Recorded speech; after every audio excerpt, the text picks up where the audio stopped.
There are two big stories today. One popped yesterday, mid to late morning, and then the other one came out of the blue. The first one we expected. We're going to get to that, and we're going to put a pin in that one. The second one came out of the blue 7 years after Michael Sam announced that he's gay before the 2014 draft. Ultimately, was a seventh-round pick of the Rams. Ultimately cut by the Rams, signed by the Cowboys on the practice squad, never made it to an active roster, thought about going to Canada, I think did go to the CFL for a little bit, decided that wasn't for him. Right. So, and you know what? I whatever the case may be, and in the final analysis, the thinking was he just wasn't good enough, even though he was the, I think, SEC Defensive Player of the Year in 2013. Right. Missouri, yep. We now have an active player who's been in the league for multiple years and who is clearly good enough to stay on the Raiders roster. Carl Nassib came out yesterday. Here's the video that he posted on social media. What's up, people? I'm Carl Nassib. I'm at my house here in Westchester, Pennsylvania. Just want to take a quick moment to say that I'm gay. I've been meaning to do this for a while now, but I finally feel comfortable enough to get it off my chest. I really have the best life. I got the best family, friends, and job a guy could ask for. I'm a pretty private person, so I hope you guys know that I'm really not doing this for attention. I just think that representation and visibility are so important. I actually hope that one day videos like this and the whole coming out process are just not necessary. But until then, I'm going to do my best and do my part to cultivate a culture that's accepting, that's compassionate, and I'm going to start by donating $100,000 to the Trevor Project. They're an incredible organization. They're the #1 suicide prevention service for LGBTQ youth in America, and they're truly doing incredible things. And I'm very excited to be a part of it, to help in any way that I can. And I'm really pumped to see what the future holds. That's all I have for you guys. I hope you have a great day. Work hard. And he mentioned the Trevor Project, a very worthwhile endeavor for anyone to support. We'll make sure that the information is available at PFT for anybody who would like to help out. It's thetrevorproject.org. But again, I'll be posting something later today with all the relevant information for anyone who would like to help that out. And hey, look, I've got mixed emotions about this because of something that he said. Okay. I wish we already were at the point where it's no big deal, because in the rest of society, for the most part, right, it is no big deal. not. I remember when I was growing up and you would hear stories about people who were gay and were thinking about coming out to their family, and it was like the worst thing you could do because you just expected that one or more of your immediate family members were going to reject you, we're not going to accept you, we're going to judge you, we're going to try to change you in some way. They were going to think it was something that was negative. So it was this horribly traumatic experience that anyone who was thinking about informing their family members of dreaded. Yeah. And that's changed over the past 50 years. Definitely. And it feels like it's been almost exponential the last decade or so. I think once the nation got over its hang-up on gay marriage, right, I think we got a lot closer to the point where it's no big deal. I long for the day that people can just be who they are, and it's not a big deal if someone's gay or trans or whatever. Right. You just are who you are. Exactly. And we all accept each other for who we are, and we live our lives. And I think part of it is getting older. When you have less life to live, you realize all the crap that people worry about and look at other people and say, you're different, so you scare me, or you can influence my kids or whatever. Why worry about it? Let people live their lives. Right. And I hope we get to that point. We needed one, and it's good that we got one.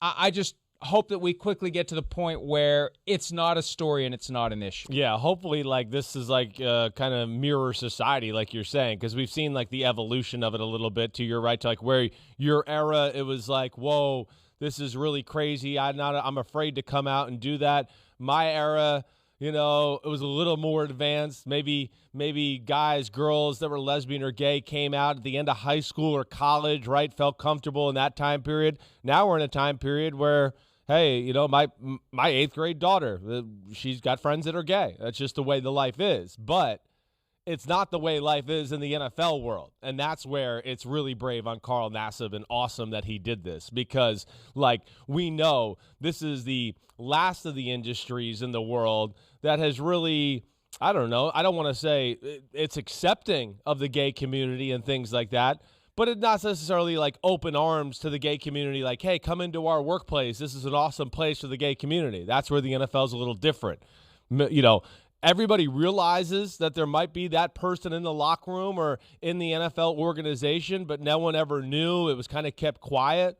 Carl Nassib, a lot of credit, like really courageous, the fact that he's coming out and doing this because it's not going to be accepted by everybody in an NFL locker room. Most, a lot better than like you're saying a long time ago, but still not going to be completely, fully understood or accepted quite yet in the football industry.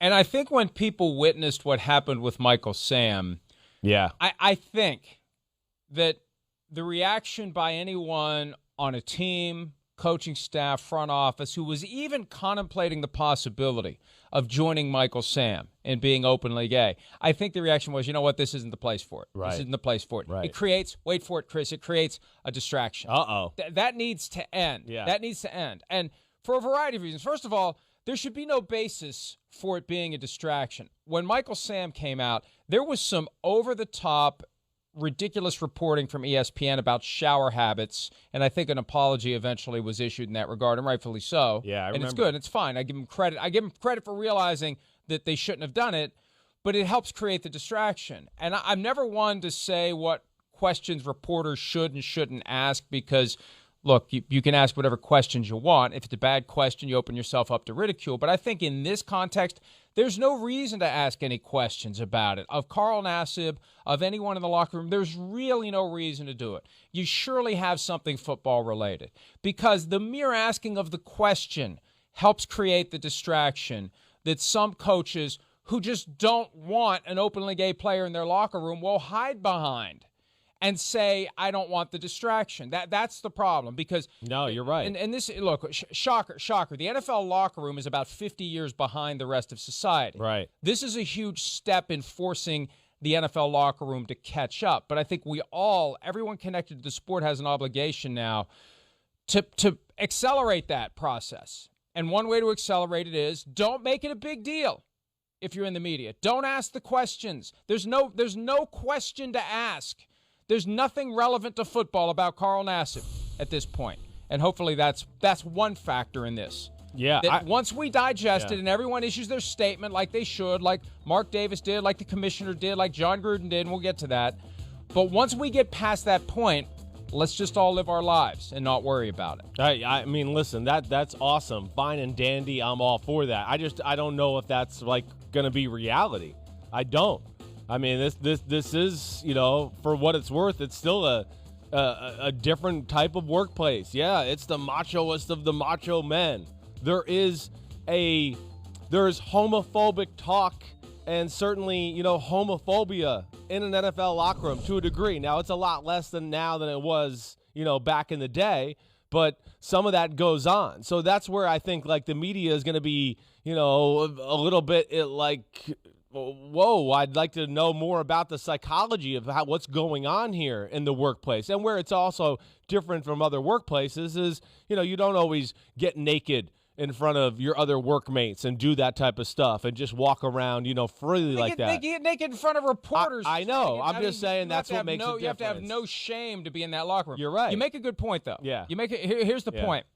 To the extent that it's important for reporters to shine a light on any issues that may arise. Right. Then, okay. But let's wait and see if issues arise. Yeah. Because I look at it this way.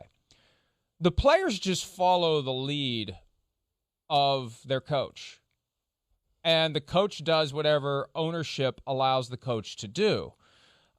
It's like anything else that once an industry has its awakening, and again, this happened for corporate America years ago, whether it's sexual harassment, whether it's how people who are different and protected by state, federal, and local law are treated, the things you can and can't say to them.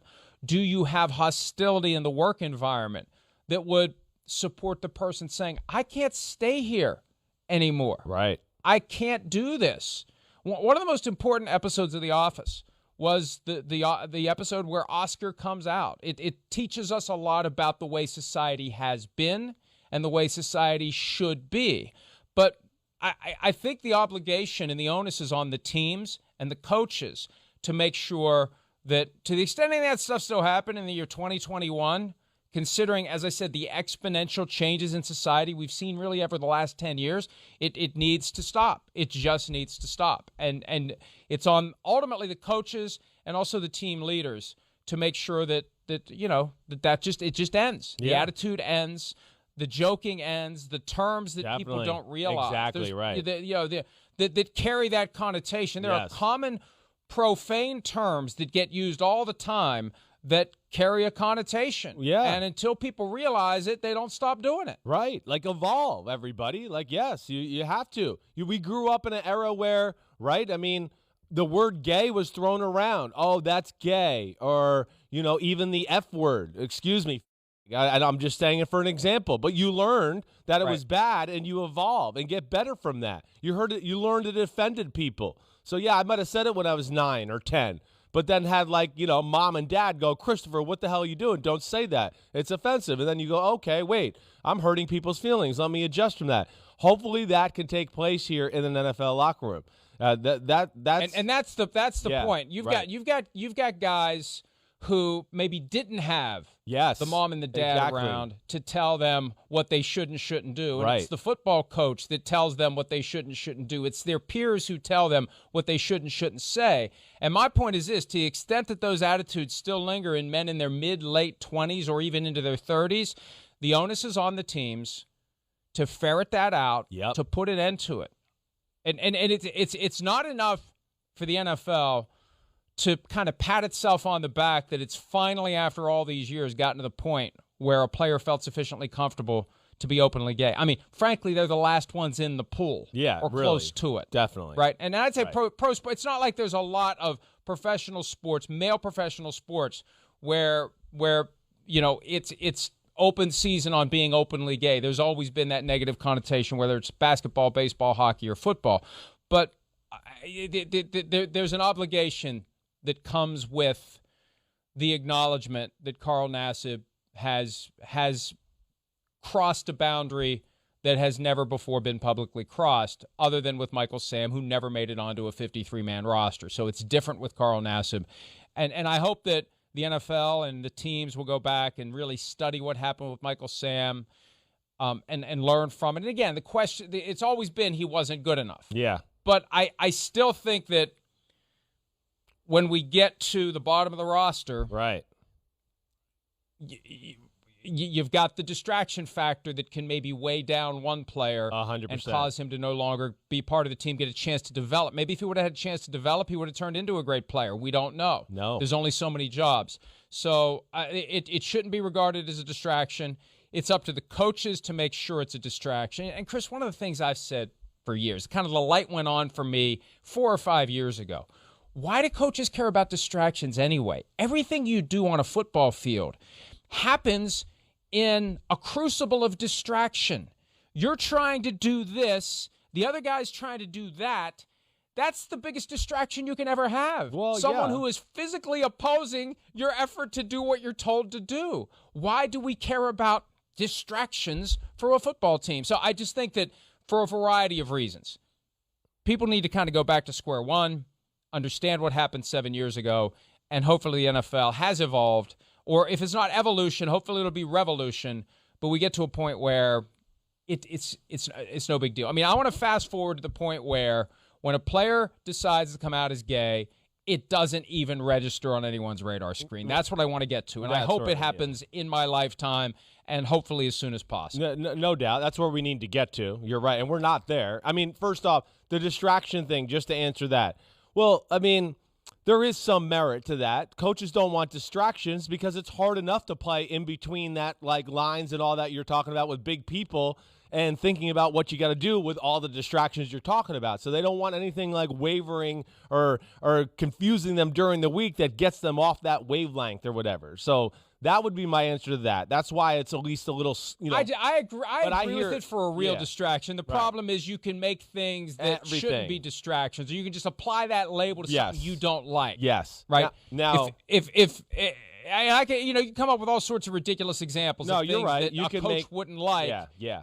And yeah, so it becomes a crutch, I think. Yes. It becomes a crutch for, I just don't want this guy around. Yes. And we have to figure out how to get past that. No doubt. Now, to me, like, everything you're saying, spot on. We got to get past that. And I mean, like, me, Mike, I think right away, I go to football right away. And then now to me, I want to go, all right, so I don't want this guy judged in the locker room for the man he is or anything like that. That's not fair. This was courageous. But here's where I do worry about, like, the player and now how he's evaluated a little bit because of, like, what you're saying. Oh, it's kind of a distraction or whatever. But I don't want now the fact that he's openly gay and come out to that be held against him, on the field. Oh, he turns down a block, right? Or sorry, there's a pulling guard, and he maybe doesn't take it on aggressively enough. Our coaches, NFL personnel, people like that can be able to just, swipe that under the rug and just go, that was a man that didn't take on a block? Or are they going to go, well, he's a little, and like that's to me going to be a big part of this culture change too. I know. I'm just telling you that's how NFL world works. The point how far behind the rest of the world the NFL world is. And you've got the perspective. You've been there in the last 20 years. You know what it's like. You've heard the comments. You've lived it. So I defer to your expertise, but it's just disappointing. I just don't want him judged on that. To that degree. Right. That in this day and age, a guy would be judged on his aggressiveness on the field based upon... Hey, that's just looks like Tarzan, plays like Jane. Used to say it. I'm just giving... These are all the things that are said in the NFL law, just constantly. So it's that macho environment, and, of course, it's been there for a long time.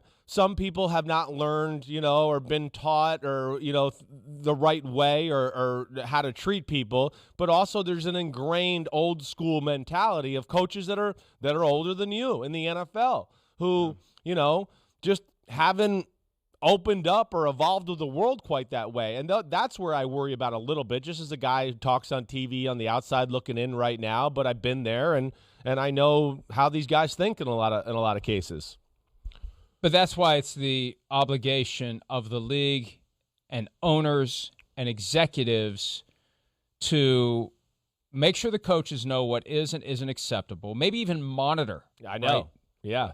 What are they saying? What are they doing? What's happening? I just think the obligation is greater than ever before to make sure that the locker room isn't a place where people are made to feel different, where people are made to feel like they are distractions just based upon who they are.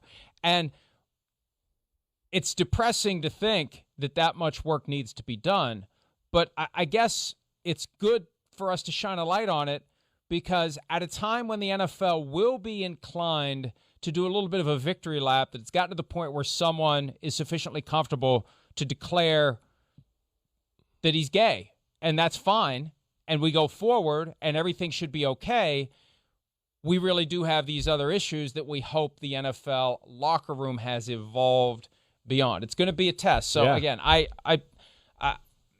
know how I think it should be, but now you have me concerned that maybe it won't be.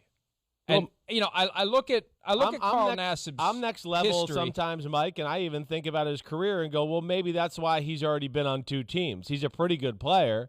But three. Browns, I mean. Bucks, and Raiders. Right. To me, that I wouldn't be shocked if that was part of the reason he didn't stay there that long. Those teams kind of figure it out. They go back to your old line. Ooh, I don't want to deal with the distraction. I don't want that in the locker room. Whatever. Hey, let's try to find somebody else. I mean, again, I'm just trying to be honest and opening up my feelings and thoughts here.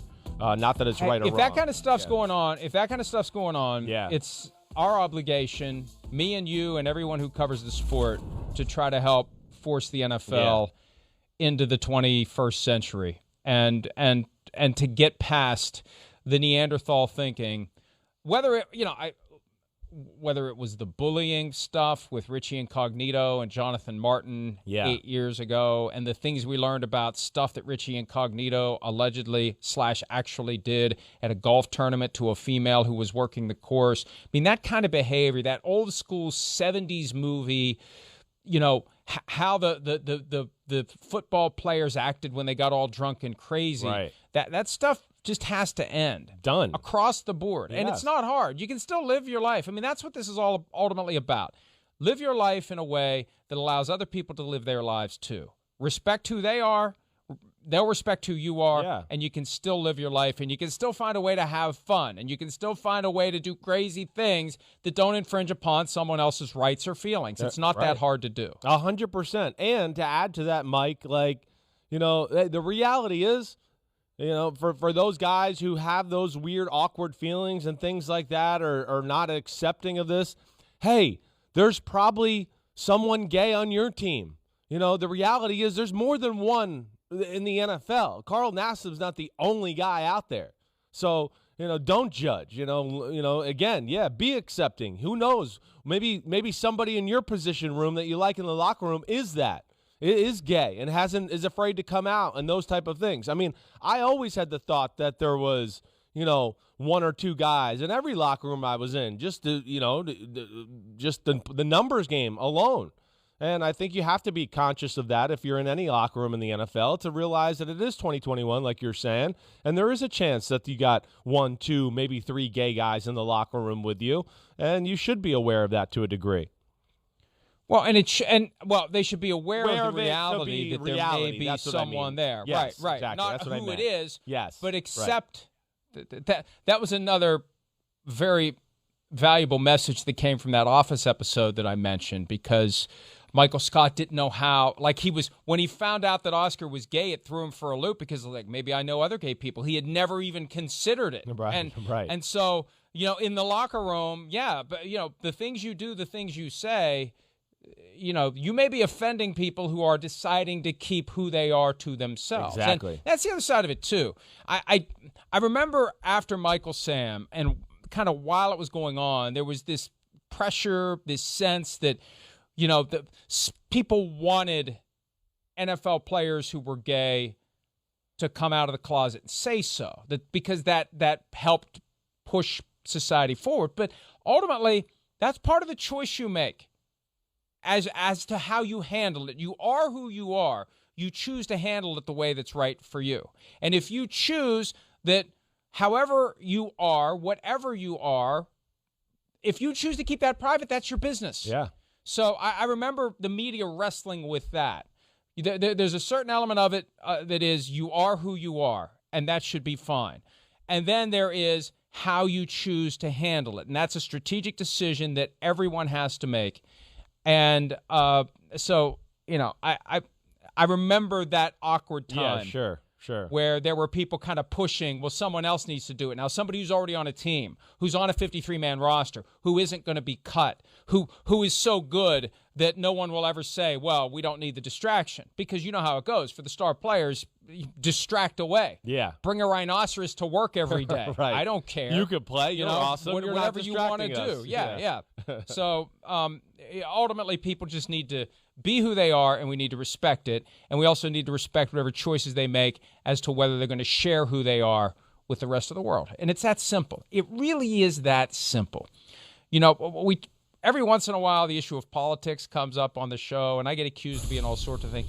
Fundamentally, I'm libertarian. I don't care. Leave me alone and I'll leave you alone. I respect you. You respect me. Let me live my life. You live your life. If we could all get to that point, so many of the things that divide us would no longer divide us, because so much of our time is spent judging others and demeaning others and making them feel like they are different and therefore lesser than the rest of us. And we just had John Gruden's quote up there. Yeah. And look, I'm just going to go ahead and say there's something about it that bothers me. His quote is, what makes a man different is what makes him great. Why are you applying the label of different to Carl Nassib? That's part of the problem. You're different. Well, no, you're not different. You just are who you are. We all are who we are. We are the same. This is your sexuality is a minor detail of your life. You ultimately are a human being who deserves the same respect as everyone else. So it just makes me a little uncomfortable to see the label different applied right out of the gates to Carl Nassib. Maybe I'm wrong. Maybe I'm being overly sensitive.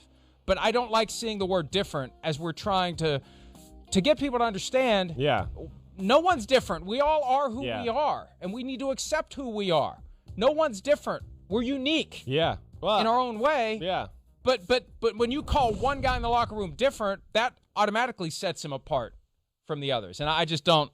I'll you can say, well, this. he's I done don't that think himself Gruden, by I don't coming think, out. Yeah, I don't think Gruden would do that intentionally. Just to say that, I'll stick up for him all the way but that's there. the point. But you're no, right. No, I don't think he But, did it intentionally either. But right. that's the problem. What's Yeah. the unconscious stuff that happens Yeah. that is so baked in to the experience that you Right. don't even realize it? The Michael Scott reaction. That's my point. Well, yes, but I just use my experience with Gruden. I think he's just like talking about, hey, this guy's different from this guy. This guy likes wearing sneakers. This guy wears loafers. This guy wears, big boots to work, and this guy wears gold chains to work. I mean, I think that's what he's talking about in different and what makes him great. But you're right. It could have been better language. I will say this. I would have preferred a different quote. I know. I hear you. But I would. would be shocked if Gruden, again, is not accepting of this. He's got young, you know what I mean? I know you're not saying that. I'm just trying to throw that out there. He's in the times. He's got younger kids and those type of things. So he's not clueless to the world. Different is an unfortunate word to use at a time when we should be striving for unequivocal, unconditional acceptance of everyone as who they are. And we are all unique in our own way. And I just think that the sooner we all respect that, accept that, in whatever workplace we're in, locker room, cockpit, wherever you may be, whenever you're in close quarters with someone else, they are who they are. You are who you are. You show mutual respect. You take care of business, and you go home, and you live your life the way that you are, whether it's choices or just the way you are. There are a variety of factors that make up who we are, and we just need to respect who each other is, and then they will respect, hopefully, who we are as well. Hi, I'm Mike Tirico, and thanks for watching. Make sure to hit subscribe for the latest news and highlights from NBC Sports.